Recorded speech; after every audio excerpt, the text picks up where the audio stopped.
하나님의 말씀 에베소서 제1장 7절에서 14절까지 말씀입니다. 이 말씀을 한 목소리로 함께 읽겠습니다. 우리는 그리스도 안에서 그의 은혜의 풍성함을 따라 그의 피로 말미암아 속량 곧 죄 사함을 받았느니라.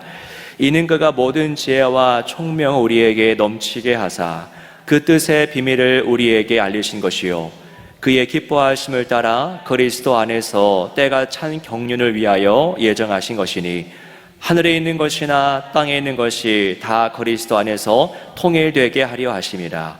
모든 일을 그의 뜻의 결정대로 일하시는 이의 계획을 따라 우리가 예정을 입어 그 안에서 기업이 되었으니 이는 우리가 그리스도 안에서 전부터 바라던 그의 영광의 찬송이 되게 하려 하심이라. 그 안에서 너희도 진리의 말씀 곧 너희의 구원의 복음을 듣고 그 안에서 또한 믿어 약속의 성령으로 인치심을 받았으니 이는 우리 기업의 보증이 되사 그 얻으신 것을 속량하시고 그의 영광을 찬송하게 하려 하심이라. 아멘. 아멘. 오늘도 하나님은 살아서 역사하시고 우리 한 사람 한 사람에게 말씀으로 인도하시는 분이십니다. 무엇보다 이미 기록해 놓으신 성경, 이 성경을 통해서 우리에게 말씀하시는데요, 이 말씀 속에서 참된 보화를 발견하고 세상에서 맛볼 수 없는 그 참된 기쁨, 희열을 누리시기를 축복합니다. 사도 바울은 사도로서 에베소 교인들에게 편지를 써서 보내고 있습니다. 이렇게 글을 써서 보낸다고 하는 것은 한가하게 여가 활동, 취미 활동을 하고 있는 것이 아니죠. 바울은 어떠한 계시, 어떠한 비밀, 그 복음의 영광스러운 것을 이미 알았고요, 그 진리를 에베소 교인들에게 전해주고자 하는 겁니다. 그러니까 시간이 많아서 해도 되고 안 해도 되는 일을 하는 것이 아니라 정말 이 불타오르는 어떤 기쁨과 열정을 함께 공유하고자 이 편지를 쓰는 것이죠. 그래서 우리가 이 말씀을 읽을 때에는 여기에 담겨있는, 여기에 진리가 담겨 있다고 하는 그 신뢰, 여기에 분명히 길이 있고 진리가 있고 생명이 있다라고 하는 그 믿음을 갖고 읽어야 하고, 또한 그 진리가 다가올 때까지, 드러날 때까지 그 말씀 곁에 머물러야만 합니다. 아침에 잠시 펴고 묵상 다 했다, 여러분 그건 묵상이 아니고요, 지난주에 살펴봤듯이 하루 종일 읊조리는 것, 그것이 말씀을 대하는 태도입니다. 말씀을 묵상할 때 읽는 그 순간, 읽자마자, 성경을 펴자마자 그 자리에서 막 의미가 드러나고 은혜가 임하기도 합니다. 때론 하나님 일하시면은 펴자마자 확 와닿을 때가 있겠죠. 그런데 때로는 한 번, 두 번, 심지어 10번, 50번을 읽어도 말씀의 의미가 잘 와닿지 않을 때가 있습니다. 그런 경우가 참 많이 있죠. 어찌 보면 너무나 당연한 일인 것 같죠. 왜냐하면 하나님께서, 그 영원하신 하나님께서 태초부터 계획하시고 성자가 2000년 전에 성취하시고 성령이 그 계획을 드러내고자 하셨던 것인데요, 그 사건을 우리가 읽자마자 한두 번 읽었다고 해서 쉽게 깨닫는다면 그것은 하나님의 일이 아닐 것입니다. 성경이 유튜브 영상은 아니라는 것이죠. 이 보화가 숨겨져 있을 때가 참 많이 있습니다. 오늘 본문이 저에게는 그랬습니다. 제가 어제 이 말씀을 성경 한글을 먼저 보았는데요, 이해가 되지 않아요. 물론 여기에 은혜, 그리스도의 피, 속량, 죄사함, 그리스도, 통일, 예정, 성령의 인치심, 이런 용어들이 나오는데요, 이런 등장하는 이 단어들만 떼면은 모를 게 없겠죠. 피 모르겠습니까? 성령 모르겠습니까? 알겠는데 이 단어와 단어들이 어떤 관계에 있는지, 그러니까 이 단어가 이 단어와 이 구문과 어떤 연관이 있는지, 어떻게 수식하는지 그게 읽어도, 한글 성경 읽어도 와닿지가 않는 겁니다. 그래서 헬라어를 펼쳐보고 또 사전율을 제가 참고해서 봤는데 여전히 헬라어도 마찬가지로 분명하지가 않아요. 그러다가 어떤 성경 전문가 이야기를 누군가 통해서 듣게 되었는데, 이 에베소 본문이 원래 그렇다고 합니다. 그러니까 바울이 쓴 여러 가지 글들이 원래 명쾌하고 명징한데 이 에베소 본문, 특히 1장의 말씀이 그렇대요. 그러니까 신약학 박사들도 이 본문을 이해하는 건 참 어려운 일이라고, 바울이 이렇게 보통 문장을 쓰진 않는데 일단 문장이 길어요. 어떤 문장은 우리 성경 몇 절에 걸쳐서, 한 문장이 몇 절에 걸쳐서 이어지기도 하고요. 이 형용사가 이 명사를 어떤 명사를 수식하는지가 좀 모호한, 특별히 모호한 성경 말씀이라고 합니다. 그래서 일단 안심은 되었어요. 모두 어렵게 여기는 본문이었구나. 그리고 또한 이런 생각이 들었습니다. 바울이 과연 무엇을 보았고 무엇을 경험했길래 문장을 이렇게밖에 쓸 수밖에 없었을까라는 생각이 들었습니다. 여러분, 그러니까 바울은 자신이 놀라운 비밀의 영광을 보았는데, 어떤 진리의 영적인 세계를, 실체를 보았는데, 그걸 문장으로 쓰려고 했는데 인간의 단어와 구문과 문법이 그걸 제대로 논리적으로 담아낼 수 없었던 겁니다. 그만큼 바울이 경험하고 보고 있는 영적 실제가 참 대단하다라고 하는 것을 알 수 있겠죠. 우리가 너무나 멋진 광경을 봤을 때 이러는 겁니다. 와, 세상 말로 대박이다. 와, 진짜 이런 식으로 지금 바울이 떠듬떠듬 말하고 있는 것이 아닐까라는 생각을 하는 겁니다. 자, 우리의 과제는 무엇입니까? 바울이 그 보았던 그 영적인 실체를 우리가 조금이라도 맛보는 겁니다. 이렇게 다소 난해하게 적어놓을 수밖에 없었던 그 영적인 실제를 우리가 보는 것, 그것이 오늘 우리의 과제고 우리의 또 기쁨이 될 수 있겠죠. 여러분, 바울이 깨달은 것은 바로 삼위일체 사역이 발산하는 영광입니다. 성부, 성자, 성령, 오늘 본문에도 그 삼위일체 하나님의 영광이 드러납니다. 이게 실로 엄청나죠. 여러분, 바울이 어떤 자입니까? 정말 많이 꽤나 배운 사람이었고 율법, 성경의 전문가, 달달 외우는 사람입니다. 그런 그도 예수를 만나기 전까지는, 예수를 다메섹 도상에서 만나 회심하기 전까지는 그 모든 하나님의 비밀을 깨닫지 못했습니다. 그러다가 그가 예수를 만나게 되자 모든 것이 퍼즐이 꿰어 맞춰지듯이 삼위일체 하나님이 이루신 일들이 과연 어떤 것인지 그 모든 것들이 깨달아지기 시작한 겁니다. 그래서 너무 지금 환희에 차 있는 것이죠. 여러분, 7절을 보십시오. 7절은 성자 하나님께서 이루신 일인데요, 참 중요한 말씀입니다. 우리 같이 한번 7절 말씀을 읽어보겠습니다. 우리는 그리스도 안에서 그의 은혜의 풍성함을 따라 그의 피로 말미암아 속량 곧 죄 사함을 받았느니라. 네, 십자가 사역이죠. 십자가는 우리를 속량했습니다. 값을 주고 다시 사셨다라는 이야기입니다. 그게 속량입니다. 사실 시장 용어예요. 노예를 살 때, 풀어주려고 할 때 그 값을 주면은 자유케 되죠. 그게 속량입니다. 찬송가 263장 보시면 이런 가사가 있어요. 주의 은혜로 대속받아서, 이 찬양이 있는데요, 이 부분이 영어로는 Jesus paid it all, pay하다. 예수님이 모든 것을 다 값을 내어주셨다라는 고백입니다. 노예를 자유케 하려면 그 주인에게 값을 주면 됩니다. 이 값을 주는 행위가 속량이에요. 바울은 예수님 십자가에서 이루신 일을 어떻게 표현해낼까 고민하다가 이 속량이라고 하는 일종의 시장 용어를 가져다가 쓰고 있는 겁니다. 여러분, 우리의 이 묶임은 돈으로 매인 게 아니라 사실 죄로 묶인 것이죠. 우리가 왜 부자유하고 왜 평안이 없고 기쁨이 없습니까? 죄입니다. 핵심적인 원인은 죄예요. 모두가 죄를 지었고 그래서 모두가 죄의 영향력 아래 있었던 겁니다. 여러분, 죄의 영향력 아래 있다고 하는 것은 하나님과 단절되어 있다는 겁니다. 소통이 안 되고 단절되어서 하나님의 그 충만함과 은혜가 우리에게 주어지지가 않는 겁니다. 그래서 하나님과 단절된 인간은요, 어떤 평안, 기쁨, 만족, 예배, 친밀한 교제, 이 모든 것들이 불가능합니다.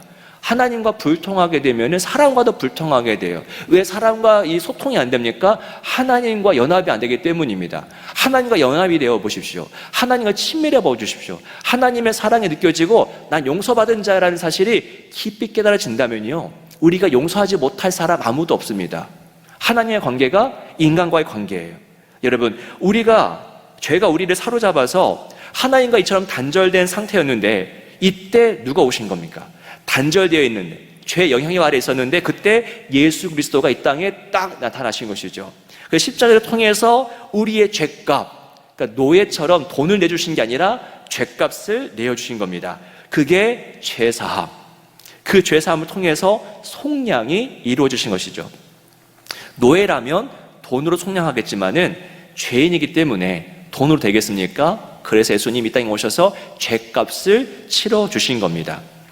바울은 성자 하나님이 이루신 일이 무엇인지 지금 훤히 보고 있는 거예요. 이 사실, 속량, 죄사함, 그 은혜, 자유 훤히 보고 있는 겁니다. 얼마나 강렬한 희열에 사로잡혔을까요? 우리는 여러분 십자가, 부활 이런 이야기를 하면 때로 그것을 너무나 당연한 것으로 또는 심지어는 너무나 지루하게 듣는 경향이 다분합니다. 또 십자가 얘기구나, 뻔하지, 아무런 감동이 안 되는데, 이런 반응을 보일 때가 있죠. 그러면 여러분, 그러면 안 되는 겁니다. 십자가 부활에 대한 서술이 막 졸면서 지루하게 듣게 된다면 여러분, 그 사건이 내포하고 있는 그 영광과 의미를 우리가 모르고 있다는 겁니다. 알면은 하루에 수백 번, 수천 번 들어도 아마 눈물 막 펑펑 흘릴걸요. 여러분, 바울은 그걸 보았던 겁니다. 그 십자가 속에 있는 영광과 기쁨, 우리도 그것을 봐야 되겠죠. 자, 바울은 이어서 8절과 9절에도 무언가를 계속 말하고 있지만 이 시간에는 저희가 건너뛰고 10절을 보겠습니다. 한번 10절을 같이 한번 읽어보겠습니다. 하늘에 있는 것이나 땅에 있는 것이 다 그리스도 안에서 통일되게 하려 하심이라. 통일된다고 하죠. 연합, 하나 되게 한다. 누가요? 그리스도께서. 무엇을요? 하늘과 땅에 있는 것, 그 모든 것, 만물을 말합니다. 만물을 통일되게 한대요. 통일은 우리에게 참 익숙한 단어죠. 이제 남북한이 지금 나눠져 있으니까. 여러분, 통일되게 하신다고 하는 것은 무엇을 전제로 합니까? 이전에는 통일되어 있지 않다라는 것이죠.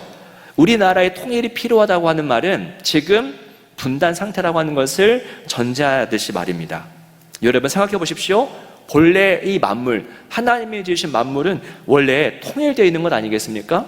하나였죠. 그래서 하나님이 만물을 보시고 뭐라고 감탄하셨습니까? 심히 좋다라고 감탄하셨는데요. 감탄하셨다고 하는 것은 이 모든 것이 하나님의 눈에 봤을 때 연합이 되어 있고 또 통일되어 있다라고 하는 겁니다. 그런데 그 통일됨이 왜 깨졌습니까? 바로 창세기 3장이 그 이유를 설명하는데요. 아담과 하와의 죄, 그 죄가 들어오자 통일되는 것, 연합된 것, 하나 된 것이 깨지고 맙니다. 죄를 범하자마자 아담과 하와가 했던 행동, 첫 번째 행동이 무엇입니까? 갑자기 옷을 만들어 막 입죠. 이제 이 통일됨이 깨져버린 겁니다. 이 벗어도 하나 되었는데 자기를 가려야지만 설 수 있는 존재가 된 것이고요. 그 나뭇잎으로 대충 가리고 나서 두 번째 했던 행동이 무엇입니까? 피해서 도망갑니다. 누구로부터요? 하나님으로부터. 그러니까는 아마 하나님에게 등을 보인 것이 그때가 처음일걸요. 항상 얼굴과 얼굴이 맞대서 교제했는데 등을 돌리고 도망갑니다. 그러니까 통일됨이 완전히 와르르 무너져 버린 것이죠. 그 죄 때문에. 물론 타락한 건 인간만이 아닙니다. 만물 전체가 죄의 영향력 아래에 갇혀 있습니다. 그런데 그 죄의 영향력을 깨뜨리신 분, 완전 깨뜨리신 분이 누구란 이야기입니까? 바로 예수라는 이야기죠. 예수. 그 예수가 하신 일의 영광을 바울이 보고 있는 거예요. 예수가 죄를 깨뜨리시니까 죄로 인해서 발생했던 그 모든 악한 것들, 모든 분열이 다 사라지는 것이죠. 죄를 사로잡으니까 죄 때문에 발생했던 분열이 깨지는 겁니다. 분열이 분열되는 것이죠. 분열이 분열되어 분열이 사라집니다. 여러분, 분열이 사라지니 다시 찾아오는 것이 무엇입니까? 겨울이 사라지면 봄이 오듯이 분열이 사라지니까 오늘 말씀 이야기하는 그 통일됨, 하나됨, 연합됨이 다시 찾아오는 것이죠. 하나님과 우리 사이, 인간과 인간 사이, 인간과 모든 현실의 상황 사이, 그 분열되었던 것들이 다시 하나 되는 겁니다. 물론 그 통일이 완성된 것은 아니죠. 다 완성된 건 아닙니다. 완성됐다면 우리 가운데 어떤 문제도 없겠죠. 그러나 십자가와 부활을 통해서 죄를 해결하셨다고 하는 점에서 그 통일됨은 이미 시작되었습니다. 통일되기 시작했고요. 그리고 주님이 다시 오시는 그 재림의 날, 그 모든 통일된 연합은 완성될 겁니다. 그때 하나님과 우리 사이, 우리와 우리 사이, 우리와 현실 사이 어떤 괴리감도 없겠지요. 여러분, 바울은 예수를 통해서 이 우주적인 분열이 다시 하나가 되는 그 영광을 보았던 겁니다. 그래서 그 감격과 희열을 가지고 펜을 들어서 오늘 본문의 말씀을 적었던 것이죠. 그러다 보니까 엄청나게 희열이 강하다 보니까 다소 문법상 어수선하기도 하지만 이 속에서 우리는 진짜 영원하게 빛나는 그 빛나는 영광과 보화를 발견할 수 있는 겁니다. 아주 조금, 그 영광의 한 조각이라도 볼 수 있겠죠. 사랑하는 여러분, 오늘 우리도 바울이 보았던 그 예수 십자가 안에 있는 그 영광을 보기를 원합니다. 우리는 여러분, 예수로 승부를 걸어야 됩니다. 예수만이 본질적이고 궁극적인 승리의 토대가 됩니다. 그러니까 예수님이 이루신 이 우주적인 승리를 우리는 누릴 수 있어야 됩니다. 만끽해야 됩니다. 이 우주적인, 이 거대한 예수님이 이루신 승리를 뒤로하고 정말 지엽적인 것, 이 부차적인 것, 이 땅에 주는 잠깐의 그 위로에 우리는 만족하면 안 됩니다. 예수가 이루신 일은 우리가 영원히 묵상하고 또 바라보아도 메마르지 않는 영원한 셈입니다. 마음이 공고할 때, 마음이 좀 고통스러울 때, 만족감이 없을 때 왜 그렇습니까? 세상의 것이 부족하기 때문이 아닙니다. 우리 마음에 공허가 있고 또 불만족이 있는 것은요, 예수가 없기 때문입니다. 예수 안에 있는 기쁨으로 가득해 보십시오. 세상 그 어떤 것이 부럽지가 않고 세상 그 어떤 것이 두렵지가 않은 것입니다.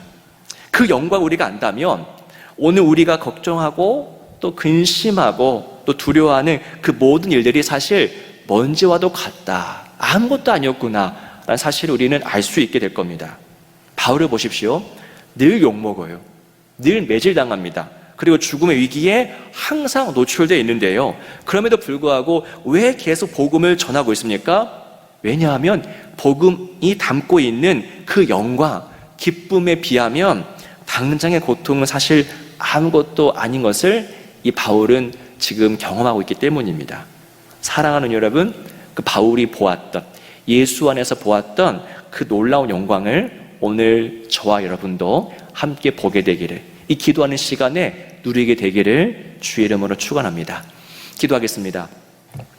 살아계신 주 하나님 아버지, 감사합니다. 오늘 주어진 말씀을 통해서 예수 안에 있는 영원한 기쁨, 그 희열 우리가 경험하기를 원합니다. 오늘 말씀에 성령으로 인치시고 성령으로 보증한다 하셨사오니 지금 우리가 넘어지고 실패하고 그 영광을 다 제대로 보지 못하지만 성령을 통해서 그 기쁨을 한 조각이라도 맛볼 수 있는 은혜를 우리 모두에게 허락하여 주시고, 지금 두 손 모으고 무릎 꿇고 기도하는 그 모든 현장들마다 아버지 함께 하시고 찾아가 주시고 말씀하여 주옵소서. 주 예수 그리스도의 이름으로 간절히 기도하옵나이다. 아멘.